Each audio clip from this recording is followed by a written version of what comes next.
Hi guys, welcome back to GP Reactions. I hope you're well, hope you're having a great day, and as always, thanks to everybody that's subscribed. So you have to excuse me, looks like I've been dribbling on my top here.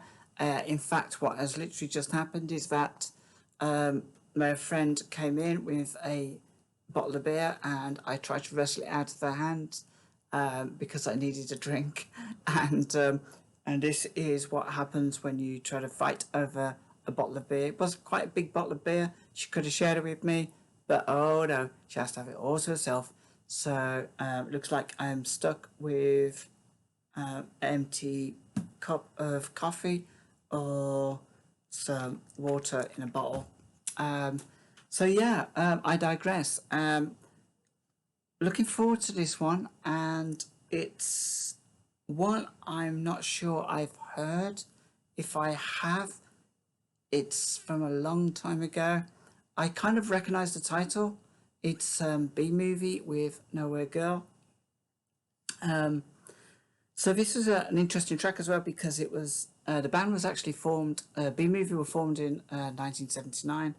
I don't know how many albums they had, but it consisted of Steve Hovington on vocals, Paul Statham on guitars, Graham Buffy on drums, and Rick Holiday on keyboards. And this was taken from the album Forever Running, but that was in 1985. But the original, sorry, I've got a hair in my mouth. The original version of this was from 1980, and this was then re-released in 1982, but it still only reached something like number 69 in the UK Top 40. But yeah, I think this is the official video, so I'm really hoping that this doesn't get blocked. If it does get blocked, I will come back and react to an audio version of it. And hopefully, yeah, if I do remember it, I'll let you know. Because it does seem familiar from the title, Nowhere Girl. So yeah, without further ado, touch wood, it doesn't get blocked. I'm going to click play.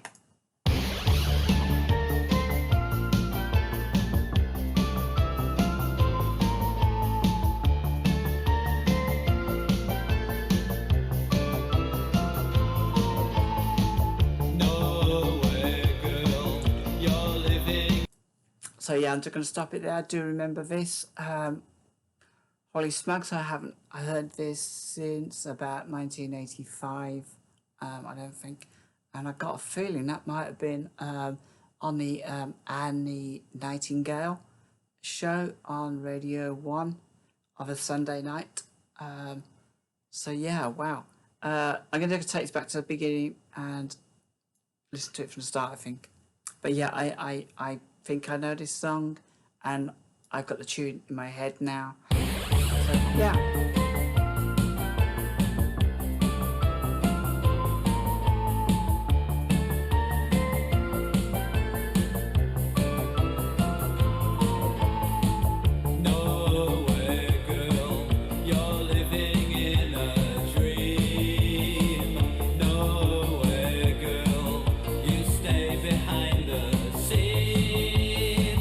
Nowhere, girl, you never go outside.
sorry to pause it there. Really enjoying this track so far. The video, maybe not so much. It's just like old video, old movie footage. I would much prefer to have seen the band. But yeah, I remember the Nowhere Girl bit from years ago, but I kind of forgot that the got a very melancholy piano piece playing throughout this, and I love the atmosphere that that brings to it. It does feel quite a not a dark piece, but like a little bit sad. His voice seems very familiar, but I think it was the style back then to sing in this. I don't know. It's all. I can't really describe the way they were singing. There's quite a few singers that sang in his fashion, but yeah, it's a really really enjoyable record. In some ways, I'm not surprised that it didn't have the commercial success that it probably deserved.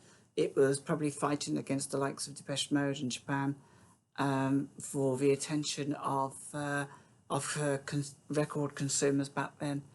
But all the same, it feels like quite a cult record in itself. And yeah, I wonder what ever happened to B Movie.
Okay, well, that was a B Movie with Nowhere Girl, and a really kind of gentle, melodic, enjoyable tune with slightly dark lyrics, I think, and also slightly melancholy in its delivery with the piano, especially. And his voice sounded very familiar, but I think it's because he kind of sounded a little bit like the singer out of maybe Bauhaus type style. And again, that added another sort of, I suppose, another little layer of slight darkness to the song. Didn't think much of the video. I've got to be honest. I don't know why they bothered, but I guess at the time it might have made an interesting MTV type video for people to watch. But it was it wasn't really like required. I don't think. Yeah, just it was a nice song. I'm not really sure what the lyrics were about. I seem to remember this being more interesting when I heard it the first time. Why why am I feeling a little bit flat about this now? I'm not really sure. Maybe I heard the original version of it rather than this version. But this version does seem familiar to me, so maybe the original is a lot different to this version. I'm probably going to have to check that out actually and see what I think of that. But yeah, I'm going to jump into the lyrics. Couldn't quite figure out where these lyrics were taking me. Nowhere girl, you're living in a dream. Nowhere girl, you stay behind the scenes. Nowhere girl, you never go outside. Nowhere girl, 'cause you prefer to hide. Every day, every night, in an old familiar light. You hang up when I call you at home. And I try to get through, I try to talk to you, but there's something stopping me from getting through. Nowhere girl, you had what nowhere girl, what you had, you need. Nowhere girl, all functional and neat. Nowhere girl in self-imposed exile. Nowhere girl, a martyr like denial. Every day, every night, in an old familiar light. It's a reprisal, I think, of the chorus. Yeah, I don't know. I'm thinking of with this song is that maybe we're talking about some kind of teenage angst, like teenage depression, maybe. And that's really all I can think of. They're getting through to her on the phone and stuff. Maybe she doesn't want to interact. Maybe she's become withdrawn. Maybe there's a darker motive to wanting to get in touch with her. And maybe that's the reason why she won't answer the phone or she won't come to the phone. So maybe something's happened, regret, perhaps that something's taken place that you want to try and rectify. And maybe she doesn't really know emotionally how to deal with that at her age.